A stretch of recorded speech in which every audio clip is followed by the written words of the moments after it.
અને હવે વાત વલસાડની. વલસાડમાં દરિયાકાંઠાના 10 જેટલા ગામોમાં પાણીની સમસ્યા છે. ઉમરગામ તાલુકાના ગામડાઓમાં જૂથ પાણી પુરવઠા યોજનાનું કામ ખોરંભે ચડ્યું. મર્યાદિત કરતા વધારે સમય વીતી ગયો હોવા છતાં અહીંયા કામ પૂર્ણ નથી થયું. સોરસુબા ગામની અનેક સોસાયટીઓમાં અત્યારથી જ પાણીની પારાયણ શરૂ થઈ ચૂકી છે. હજુ ઉનાળાનો સમય શરૂ નથી થયો એ પહેલા જ પાણીની પારાયણ આ ગામોમાં શરૂ થઈ ચૂકી છે. લાખો રૂપિયા ખર્ચી વેચાતા પાણીના ટેન્કર મંગાવવા માટે ત્યાંની જનતા મજબૂર થઈ, ત્યાંના લોકો મજબૂર થયા છે. લાખો લીટર ક્ષમતાવાળી ટાંકી અને વોટર પ્લાન્ટ 2 વર્ષથી બની રહ્યા છે, પરંતુ કામ ક્યાં અટક્યું છે એનો જવાબ જનતા માંગી રહી છે. ટાંકી પાસે 54 કરોડ 80 લાખથી વધારેનો ખર્ચ કરવામાં આવ્યો છે. વોટર પ્લાન્ટ અને પાણીની ટાંકી 18 મહિનામાં પૂર્ણ કરવાનો ટાર્ગેટ હતો, પરંતુ એને 2 વર્ષ વીતી ગયા. પ્રોજેક્ટ ક્યારે પૂરો થશે તેની 10 ગામના લોકો રાહ જોઈ રહ્યા છે. પાણી પુરવઠા યોજના હેઠળ પાણીના સંપ અને ટાંકીઓ બનેલી છે. એ 10 ગામની પાણી પુરવઠાની યોજના છે ને એની અંદર ફિલ્ટર કરેલું પાણી આવવાનું હતું ને આતુરતાથી રાહ જોઈ રહેલા હતા, પરંતુ હજી એ પાણીમાં 10 ગામોમાં પણ એ પાણી પહોંચ્યું નથી.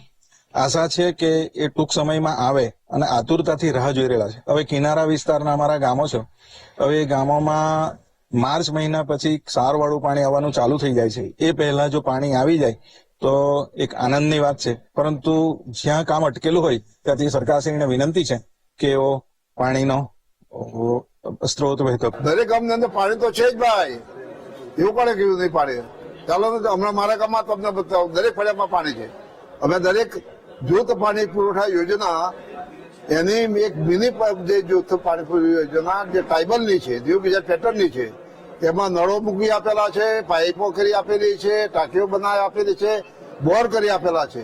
અને દરેક 200-300 ગામની અંદર ફળિયાની અંદર જે માણસો 200-300 રહેતા હોય ત્યાં ફળિયામાં જ અમે પાણીની વ્યવસ્થા કરેલી છે. ત્યાંના પાણી દરિયા કિનારા 7 ગામો છે, એમાં જ મુશ્કેલી છે. એમાં કાલે એક મુશ્કેલીનું ગામ છે, ખતરવાડ એક ગામ છે અને એક દેહરી પણ ગામ છે. એ સિવાય દરેક ગામોની અંદર પાણી વ્યવસ્થિત રીતે અત્યારે પણ મળે છે. ઉમરગામ તાલુકામાં જૂથ પાણી પુરવઠા યોજના અંતર્ગત 16 સુંબામાં મોટી ટાંકી બનાવવામાં આવી છે. વારોલી ખાડીની અંદરથી પાણી લઈને 16 સુંબામાં બનાવેલી ટાંકી અને ફિલ્ટરેશન પ્લાન્ટથી ફિલ્ટર કરીને 10 જેટલા ગામોમાં શુદ્ધ પાણી મળે એવા અભિગમ સાથે પાણી પુરવઠા વિભાગ ગુજરાત રાજ્ય તરફથી આ સગવડ ઉભી કરવામાં આવી છે. ભૂતકાળમાં પણ 40 એટલું ખાલી જાનકીનગરમાં નહીં, સોલસુંબા ઈસ્ટમાં આખું મોહનનગર, જાનકીનગર, સોલસુંબા ઈસ્ટમાં આવે છે અને એ બધાને જ પાણીની પ્રોબ્લેમ છે. શું તકલીફ થાય? કઈ રીતે મેનેજ? પાણી જાન્યુઆરી ફેબ્રુઆરી આવે એટલે પાણીના બોર સુકાઈ જાય. અમારે પોતાના બધાના પર્સનલ બોર છે. અમને અત્યાર સુધી કોઈ પણ જાતની સરકારી પાણીની વ્યવસ્થા થઈ નથી. અમે અત્યાર સુધી તો આ રીતે ચાલતું જ હતું, પણ આ વર્ષે તો બહુ જ સમસ્યા. અત્યારથી ફેબ્રુઆરીથી પાણી ઉતરી ગયું છે તો ટેન્કરથી પાણી મંગાવવા પડે છે, વેચાતું પાણી લેવું પડે છે, ફિલ્ટર